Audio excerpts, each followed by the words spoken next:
Nous allons étudier le Daf Yud Aleph dans Masechet Gittin et nous reprenons quelques lignes, 6 lignes, 5 lignes à la fin du Daf Yud Aleph, Yud Amud Bet. Rabban Shimon disait Af Elu Kishirin, même ceux-là sont Kshirim.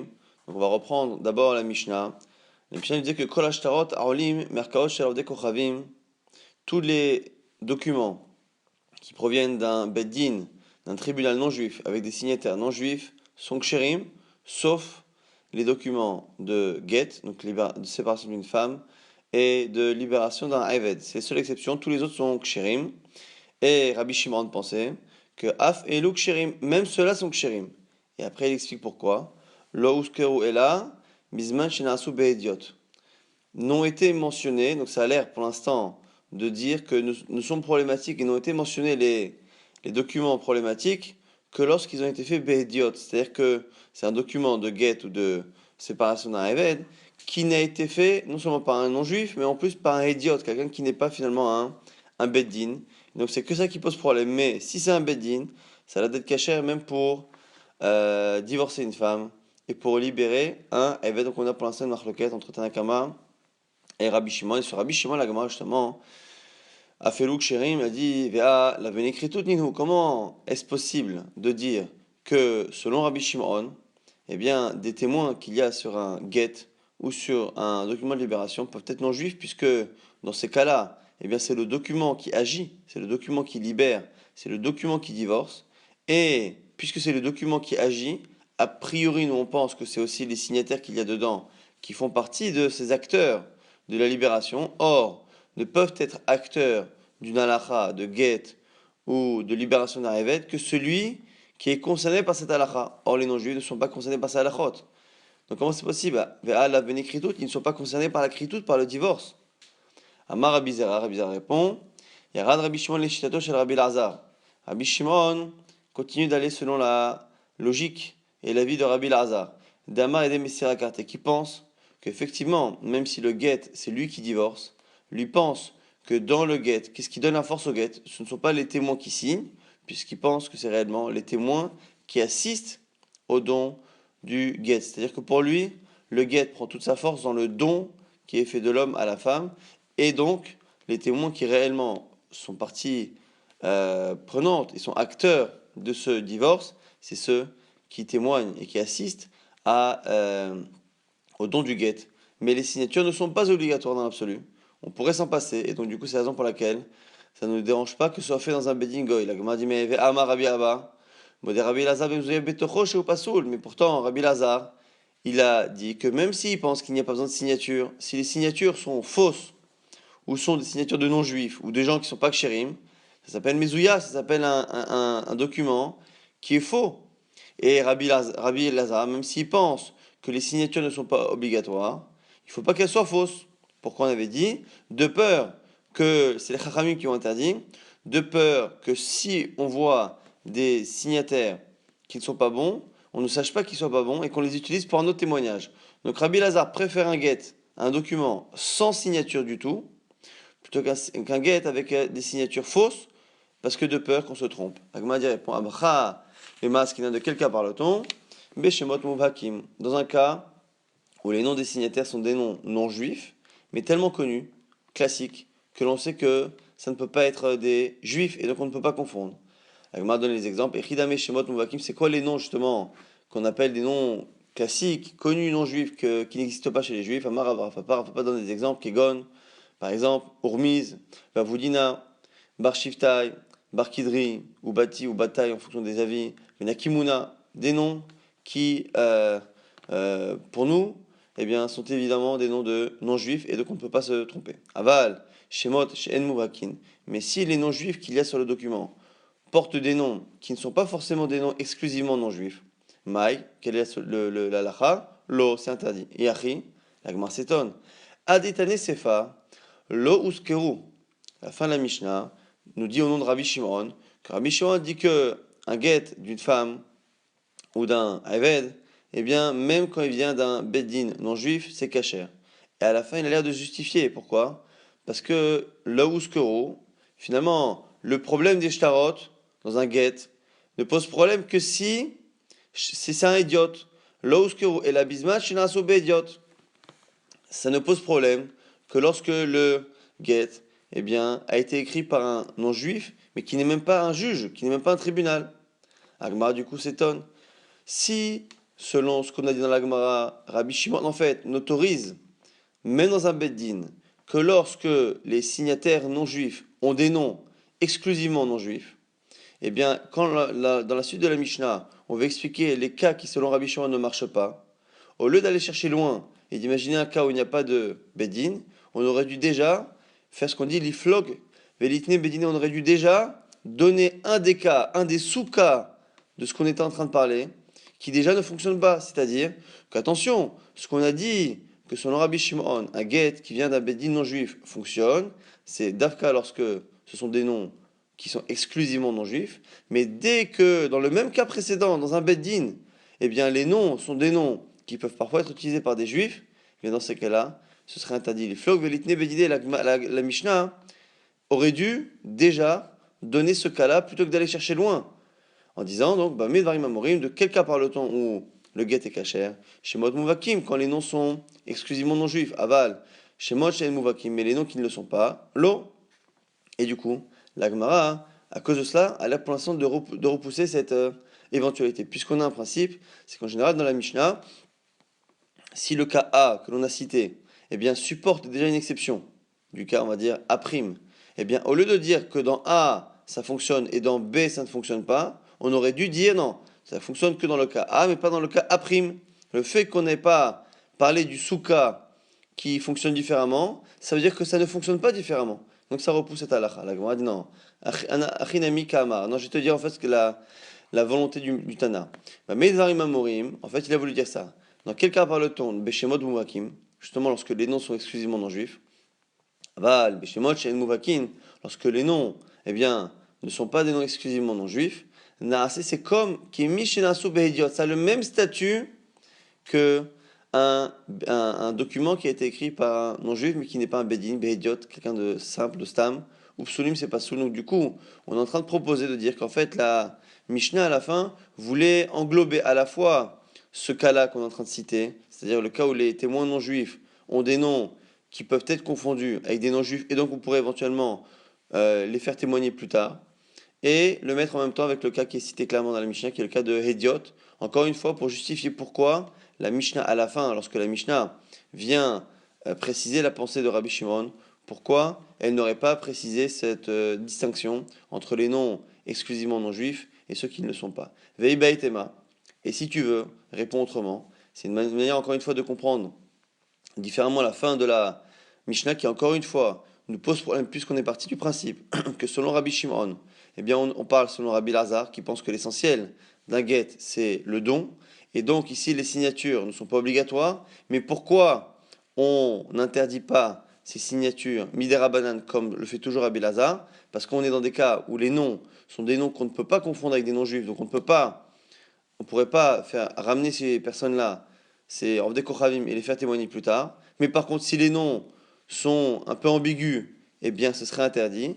Eh bien, pourquoi ce cas-là n'a pas été cité à la fin? Autre réponse, Seifa Ata'a Negite Mamon. La fin, lorsqu'on dit Lo Uskeru, n'ont été cités que les cas où c'est fait par des idiototes, eh bien, on n'est pas à la fin en train de parler de Rabbi Shimon. Dans la Mishnah, rappelez-vous, il y avait deux halachot au nom de Tanakama. Une première halakha qui dit que les documents qui sont faits par des tribunaux non juifs fonctionnent. Mais ça fonctionne dans tout, sauf dans Get et dans le Shechor Avadim. Ce qui veut dire que dans Tanakama, il y a deux halachot. La halakha des documents qui fonctionnent et la halakha des documents qui ne fonctionnent pas. Rabbi Shimon vient dire sur la seconde halakha, ce que tu as dit que les Get de femmes et de Avadim, ça ne fonctionne pas, je ne suis pas d'accord. Nous, on pensait qu'à la fin de la Mishnah, qu'il a dit que ce qui ne fonctionne pas, c'est que lorsque c'est un idiote, on pensait que ça valait Rabbi Shimon. La Gemara dit non. La Gemara, elle parle du tout début. Lorsqu'on a dit au début que selon Chachamim, tous les documents fonctionnent, lorsqu'ils ont été écrits dans un tribunal non juif, donc on a dit les achats, les ventes, les prêts, les dons, tout ça, ça fonctionne. Eh bien, c'est là-dessus qu'on aurait dit Vachikama, le Uskero Gite Mamon, pourquoi ça fonctionne, n'importe quel document qu'il y a de l'argent qui n'est pas un get, pourquoi ça fonctionne dans un document, dans un tribunal non juif? Parce que tout le problème, on dit que c'est psulim, et là, bisman, shenasu, behediot, le seul problème ne se pose que lorsque c'est fait par un non-juif qui n'est pas un beddin. Donc du coup, la fin de la Mishnah ne viendrait pas préciser la logique de Rabbi Shimon dans Get, mais viendrait préciser la logique de Chachamim, de Tanakama, dans les autres documents. Puisque finalement, la fin de la Mishnah vient parler de quelque chose qui était autorisé. Est-ce qu'on parlait de Rabbi Shimon qui autorisait le Get, ou de Tanakama qui autorisait les autres documents? Finalement, on nous propose maintenant ici de dire que sur Tanakama qui a dit que tous les documents peuvent être faits par un tribunal non juif, c'est parce que le seul problème ne se poserait que si il est fait par un non juif qui n'est pas un tribunal, qui est un idiote. Maintenant, on a une braïta. Tanya, Amar Rabbi Lazar, Berabi aussi. Kach Amar Rabbi Shimon Chachamim Bitsaidan. Voici ce qu'a dit Rabbi Shimon à Chachamim. Lo nechdeku Rabbi Akiva ve Chachamim, akol ashtarot alim berkaot shel dekochavim. La discussion entre Rabbi Akiva, donc dans la génération précédente, il y a eu une discussion Rabbi Akiva Chachamim. Et il a dit à Rabbi Shimon, la discussion entre Rabbi Akiva et Chachamim sur les documents qui viennent des tribunaux non juifs. Eh bien, chez Afalpi Shechot Mehem Ode Kochavim Ksherim, ils n'ont pas discuté là-dessus. Parce que lorsque ça vient d'un tribunal non juif et que les signatures sont non juives, ça marche. Philo Gitenashim, Veshihore Avadim, lui il pense, Rabbi Shimon, que même Rabbi Akiva et Chachamim n'ont jamais été en désaccord par rapport au get d'une femme et d'un Eved. L'honneur le coup et la bismatch, la discussion ne commence que lorsque le document a été écrit par un non-juif mais qui n'est pas un beddin. Chez Rabbi Akiva marcher. Rabbi Akiva il pense que même ça fonctionne. Chachamim postim, chachamim sont osrim, chutz migitenashim, veshihore avadim, sauf le get d'une femme et d'un Eved. Rabban Shimon ben Gamliel omer, et maintenant Rashbag nous dit, af elu ksherim, même ceux-là sont ksherim, même ceux-là sont ksherim. Pourquoi? Comme chez Israël chotmim, mais à condition qu'on soit dans une période où les Bnei Israël n'ont pas le droit de signer, des périodes où les non-juifs interdisent aux Bnei Israël de faire des documents et de signer. Eh bien, dans ces moments-là et dans ces endroits-là, à ce moment-là, effectivement, c'est kasher. Aval makom chez Israël chotmin, l'eau, mais dans les régions où les Bnei Israël ont le droit de signer, on n'a pas le droit. La Gemara dit makom chez Israël chotmim, naminikzor atu makom chez Israël chotmin. La Gemara dit pourquoi on n'interdit pas tous les endroits de peur que finalement on confonde. La Gemara dit non, shema bishma machalif, atra beatra lo machlif. On peut se tromper entre un nom et un autre. Si on autorise quelqu'un, on l'a rendu cachère, on peut se tromper avec un autre nom qui ressemble. Mais par contre, les endroits, non. Si dans une ville, on a autorisé des signataires non juifs, on ne va pas faire la même chose dans une autre ville, parce qu'on saura très très bien que les deux villes ont deux minhagim différents, qui sont liés à deux histoires différentes, que dans une ville on ne peut pas signer, dans l'autre on peut signer. Donc c'est encore une fois ici une braïta, pour rappeler l'avis que Rabbi Shimon tenait par rapport à justement l'avis de Rabbi Akiva, l'avis de Chachamim, et on voit aussi l'avis de Rashbak par rapport au Gitenashim Shechore Avadim. Ravina Savar Larchure Birchnufiata d'Aramae. Ravina un jour, il a voulu valider un document, et ce document venait de ce qu'on appelle Chnufiata d'Aramae, des Araméens, donc on était en Bavel, donc des Araméens qui avaient fait un document, mais c'était pas un beddin.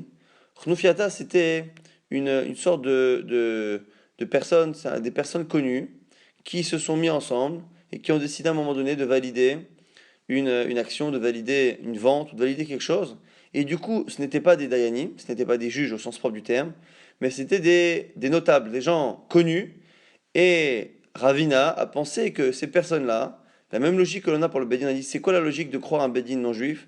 C'est aussi parce que on se dit qu'ils ne vont pas prendre le risque de mettre leur nom sur un document si la chose qu'ils attestent ne s'est pas réellement déroulée. Et là, ici, il a pensé que Khnufiata, des gens connus de la ville, qui ne sont pas des juges, mais qui mettent leur nom, qui apposent leur nom sur un document, eh bien, ils font attention à ce que la chose soit bien passée. Et donc, du coup, c'est aussi valide, aussi valable que quelque chose qui provient d'un Beddin. Amalé Rafram lui a répondu Arkaot Nan. Il dit regarde bien dans la Mishnah, c'est marqué Arkaot. Arkaot, c'est un tribunal, on ne peut pas valider quelque chose qui n'est pas un tribunal. Dès que c'est pas un tribunal, c'est comme idiot, c'est comme n'importe quelle personne qui non-juif qui écrit un document et ça n'a aucune valeur. Amar Rava, Rava maintenant nous dit Aishtara par Sa'a, Demasreni Hale Bapé Saade Israël. Un document qui a été écrit en perse, par les Perses, donc un document parsi qui est écrit dans la langue perse, Demasreni Hale Bapé Saade Israël, mais qui a été transmis devant des témoins Israël. Makbinan be bimne hare, eh bien ça fonctionne et on peut utiliser ce document. Donc ici c'est un document de prêt. Ce document de prêt a été fait devant finalement des Israël, même si le document est écrit en perse, eh bien on dit ça marche et on peut, grâce à ce document, on peut récupérer de l'argent. Mais ici, ce qu'on appelle les bnechare, on peut récupérer les biens qui sont libres et non pas ceux qui sont hypothéqués, parce que lorsque quelqu'un prête de l'argent, lorsque quelqu'un donc doit de l'argent et qu'après cette dette, il vend ses biens, eh bien la personne qui achète sait que achetant d'une personne qui doit de l'argent, il prend le risque que le créancier de son vendeur vienne un jour récupérer les biens chez lui si son vendeur n'est pas capable de payer. Mais là, on nous dit non, on ne peut pas prendre justement des biens qui sont mcharbédés, qui sont, on va dire, hypothéqués, qui sont liés justement à ce prêt. On ne pourra prendre que bnecharem. En tout cas, ça fonctionne. La Gemara s'étonne. Elle dit comment un document perse de prêt, parce qu'il a été vu par des juifs, comment ça peut fonctionner? Mais pourtant, les témoins qui assistent au don ne peuvent pas lire, c'est en perse. S'ils ne peuvent pas lire, comment peuvent-ils témoigner qu'il y a eu un prêt alors qu'ils ne sont pas capables de lire et de déchiffrer ce qu'il y a sur le document? La Gemara dit, qui te dit qu'ils ne connaissent pas? Ils connaissent. Mais attends, mais si c'est un document perse, c'est-à-dire qu'il ne respecte pas toute la lachot que nos documents à nous nécessitent, et entre autres, c'est quoi? C'est que nous, on a besoin, lorsqu'on utilise un document, on a besoin, pour un prêt, de faire un document dont le parchemin a été travaillé de telle sorte avec certains produits, certaines espèces végétales, qui permettent finalement de faire en sorte que le parchemin soit tellement travaillé que si on efface quelque chose, eh bien, la trace est visible à jamais. Et donc, c'est une manière de faire en sorte que le document ne puisse pas être falsifiable. Et les Perses ne font pas attention à cela. L'Agma dit Beda Fitsan. Non, non, non, on parle d'un cas où le document eh bien, correspond à cette halakha. Il y a encore une autre halakha qui est typique à nos documents. C'est que la dernière ligne du document du texte doit résumer et revenir sur ce qu'on a dit. Résumer en une ligne à la fin l'idée même du document. L'Agma dit tu as raison, pareil. Hada, là aussi on parle d'un cas où on a respecté cette halakha. L'Agma dit alors si c'est ça, si c'est un document qui est perse et qui est écrit en perse, qui est compris par les témoins et qui respecte toute la halachot du document. En quoi ce document finalement est-il perse au point qu'on ne peut, grâce à ce document de prêt, le créancier ne pourra récupérer que les biens disponibles de son emprunteur, mais il ne pourra pas récupérer les biens qu'il a vendus entre-temps. Yahi, Mimchar Belenami. Si c'est ça, il devrait pouvoir récupérer même les biens que l'endetté a vendus depuis, puisque finalement c'est un document de prêt parfait. La manière dont je t'apprends quelque chose. Lit les kala. C'est quoi la nuance qu'il y a avec un document perse? C'est que comme il est écrit en perse, bien que les témoins présents comprennent ce qu'il a marqué, eh bien les autres personnes non. Et du coup, lit les kala, il n'y a pas de col, il n'y a pas de rumeur. Or, qu'est-ce qui fait que lorsqu'une personne, on va dire en 2005, eh bien, prête de l'argent à une personne, et que cette personne-là, en 2008, a vendu son terrain, qu'est-ce qui fait que la personne qui a acheté le bien en 2008, eh bien, peut perdre ce bien-là si un jour le créancier n'arrive pas à retrouver son argent? C'est parce qu'on part du principe que lorsque le prêt a été fait en 2005 et qu'il y a eu un document, tout document qui se fait crée un col, crée une rumeur, et que tout le monde est au courant que cette personne a emprunté. Ce qui veut dire que la personne, lorsqu'elle a acheté en 2008, en se renseignant un tant soit peu, aurait pu se rendre compte que la personne était endettée, et donc, en achetant ce bien en 2008, elle prenait le risque que le créancier vienne le récupérer. Et du coup, cette halakha-là, de pouvoir récupérer ces biens, n'existe que si le document est écrit de telle sorte à ce qu'il y ait un col, à ce que les choses soient connues. Or ici, comme le document est en perse, autant les témoins sur place peuvent comprendre le perse, mais ce document en perse ne fait pas de col, c'est ça le chidouche de cette halakha. Comme il ne fait pas de col, il ne fait pas de rumeur, eh bien il n'y a que les biens qui sont disponibles, qui pourront être récupérés par le créancier, non pas les biens qui ont été vendus entre-temps. Nouvelle question maintenant. Ba'amine Resh Lakish, mais Rabbi Yochanan, Resh Lakish pose la question à Rabbi Yochanan, et on tourne la page. Aidim achatomim ala get, ou shmotan ki shmot avdei kochavim mahu. Si l'on a un get, et le get nous vient avec des noms, et des noms qui sont des noms de avdei kochavim, des noms de non-juifs, mais qui ne sont pas des noms muvhakim, donc pas des noms qui sont exclusivement non-juifs. Que fait-on? Donc on a un document qui a été donné devant des juifs, mais sur les signatures, on a des signatures qui sont des noms qui en général sont non-juifs, mais pas forcément. Donc on n'a pas des noms typiquement juifs, ni typiquement non-juifs. Que fait-on? Alors, réponse à ce moment-là de Rabbi Yochanan, Amarle, Lo baleyadenu et la lucus velus. Le seul cas similaire qu'on a eu, c'est un cas où les témoins qui étaient dessus s'appelaient lucus et lus. Vircharnu et on a été marcher. On a dit que c'est caché. Et Alagma nous dit quoi? Vedavka, lucus velus, mais seulement ces cas-là, de lucus et lus. Pourquoi? Des loshriché Israël, démasqués bishmatayu, parce que c'est pas tellement fréquent que les Bnei Israël s'appellent comme ça. Aval shmahata harine, mais si les noms étaient vraiment des noms plus fréquents, les shriché Israël, démasqués bishmatayu lo, si c'était des noms qui étaient utilisés par Israël, non. Donc nous dit ici Rabbi Yochanan que finalement, le seul cas, pourquoi déjà on est marché? Parce qu'on part du principe que comme ça a été donné devant des témoins Israël, les témoins Israël qui ont assisté à cela, eh bien, ils ont vérifié que les témoins étaient juifs. Donc on sait que les témoins sont juifs. Le seul problème, c'est les noms. Alors Rabbi Yochanan nous dit que le seul cas qu'on a autorisé, c'est le cas où le nom est très particulier. Mais lorsque le nom, eh bien, est justement un nom qui est Shriché Israël Demaski Bishmatayo, qui est utilisé parfois, eh bien, non, on ne pourra pas, justement, faire en sorte que ce get-là soit autorisé.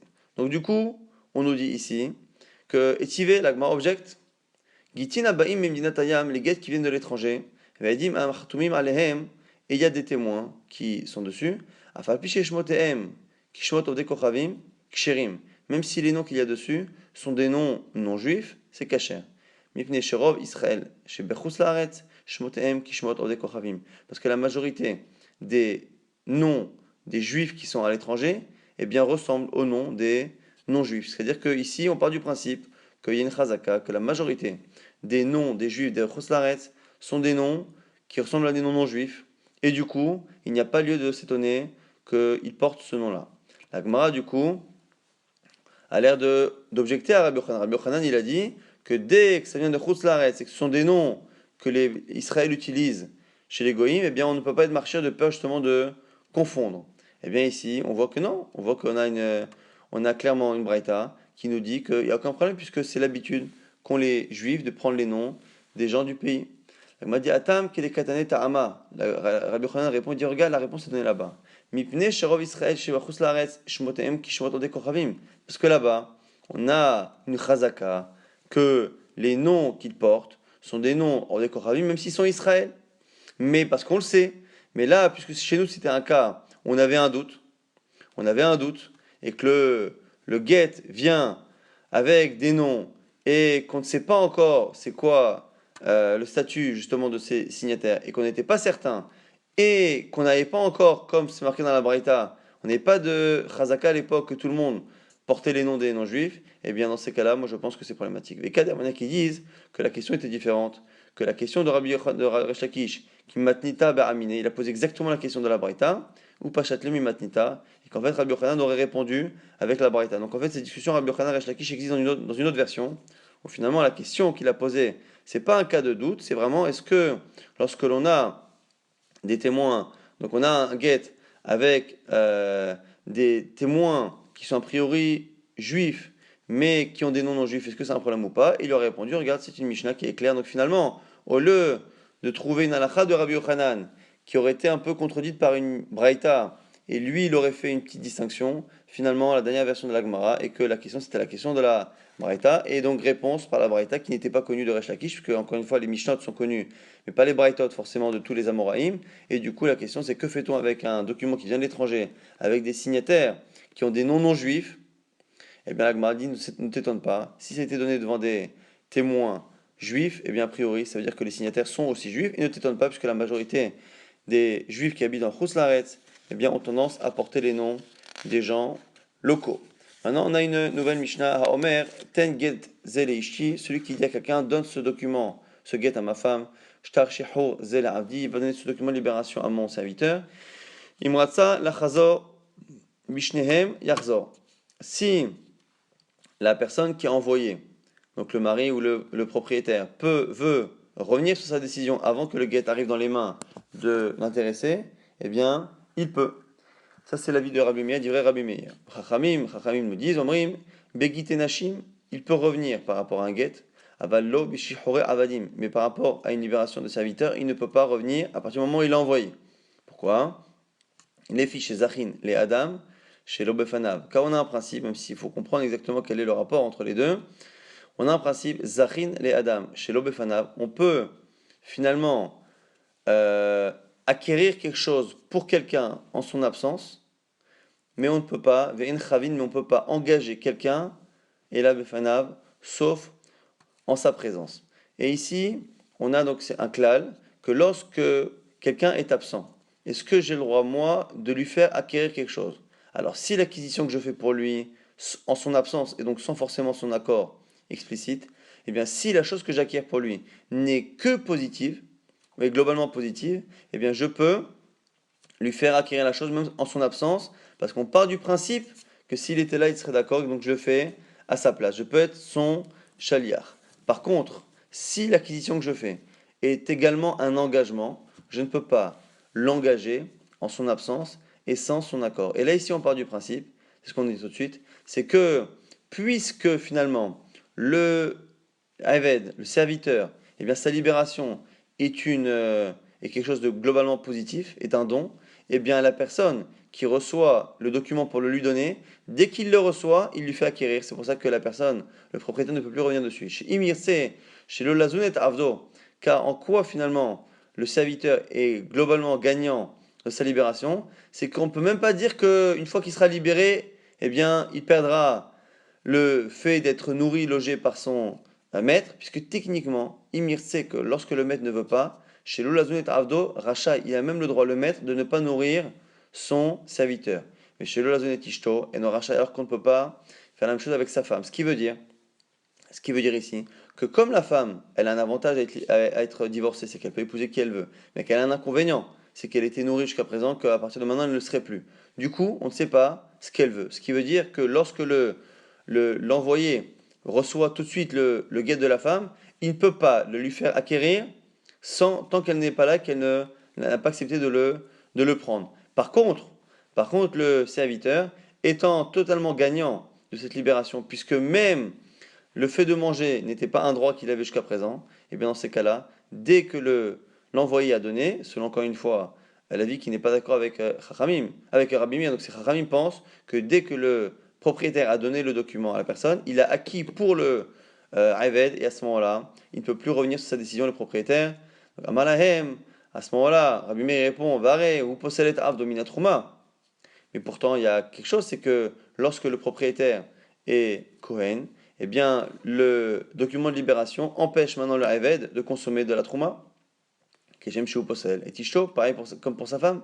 Amourlo lui a répondu, Mipne Sheu Kinyano. Il dit, mais c'est pas pareil. C'est pas qu'il lui enlève un droit, c'est que jusqu'à présent, étant quelqu'un qui lui appartient, eh bien, il pouvait manger de la trouma. Mais c'est pas qu'il lui enlève quelque chose, c'est que c'était un droit particulier qu'il avait lorsqu'il était son kinyan, qu'il n'a plus aujourd'hui. Donc c'est pas considéré réellement comme s'il lui enlevait quelque chose. Maintenant la Gemara pose la question. Yativ, Rav Una, Rabbi Yitzhak Bar Yosef, Kamed Rabbi Yirmiya. Donc il y avait finalement les deux élèves de Rabbi Yirmiya, Ravuna et Rabbi Yitzhak, qui étaient devant lui.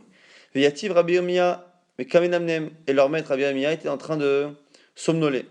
Et Yativ Ravuna Vekama. Et un des élèves a parlé Ravuna. Il a dit Shma Mina Midarabanan, Atofes le Baal Chov Kana. Qu'est-ce qu'on apprend de la Mishnah? Qu'est-ce qu'on apprend? C'est que lorsque quelqu'un doit quelque chose à un autre, si quelqu'un prend cet argent qu'il lui doit, donc on a dit que quelqu'un doit rendre de l'argent, eh bien, si moi je reçois l'argent, je prends l'argent qu'il doit à l'autre, dès que je le prends, eh bien, la personne qui doit récupérer cet argent l'a acquise, d'où on l'apprend, du fait que finalement ces deux documents-là étaient censés être destinés à la femme ou au serviteur, et dès que le chaliard, dès que l'envoyé en a pris possession, eh bien on part du principe que la femme et le serviteur en ont pris également possession. Donc il veut élargir cela à tous les documents et à tous les dons. Toute personne qui doit recevoir quelque chose, dès que le chaliard, dès que l'envoyé l'a reçu, eh bien la personne, le destinataire, c'est comme s'il avait reçu. Amalé Rabbi Yitzhak Bar Yosef, l'autre élève de Rabbi Amiel, lui a répondu, Filou Bimkom, Shechav Lachaim, quoi, attends, ça marcherait ton principe, même si il y a un perdant dans l'histoire, même s'il y a quelqu'un qui est Chav, qui finalement, qui perd, Amalé In, il dit oui. Pourquoi est-ce que dans notre cas, on a bien vu que finalement, le propriétaire est perdant, puisque finalement, il ne peut pas revenir. Entre-temps, Rabbi Amiya s'est réveillé. Amalo, il leur a dit, Dardeke. Dardeke, c'est une expression pour parler des jeunes élèves. Achi Amar Rabbi Yochanan, comme ça dit Rabbi Yochanan, Atofes le Baal Chov, bimkom shechav lacherim lokana. Celui qui prend justement l'argent de quelqu'un qui doit de l'argent, quelqu'un qui a emprunté, et et que ça fait perdre à quelqu'un, donc ça fait perdre ici à la personne qui doit l'argent, l'okana, il ne peut pas faire acquérir la chose à l'autre. Ve'im tomar, Mishnah tenu, et si tu nous objectes avec la Mishnah, kol haomer tenu ki omer zachudame. Dans notre Mishnah, c'est autre chose. C'est lorsque la personne dit donnez ce guet à ma femme, donnez ce document à mon serviteur, c'est un peu comme s'il avait dit clairement, prenez possession à sa place, c'est-à-dire que faites finalement acquérir à la personne ce droit, cette libération, mais c'est comme s'il avait permis à ce que la personne le fasse elle-même. Donc c'est la raison pour laquelle ça marche ici. C'est pas réellement quelque chose que l'on peut étendre à tous les prêts et à tous les autres documents.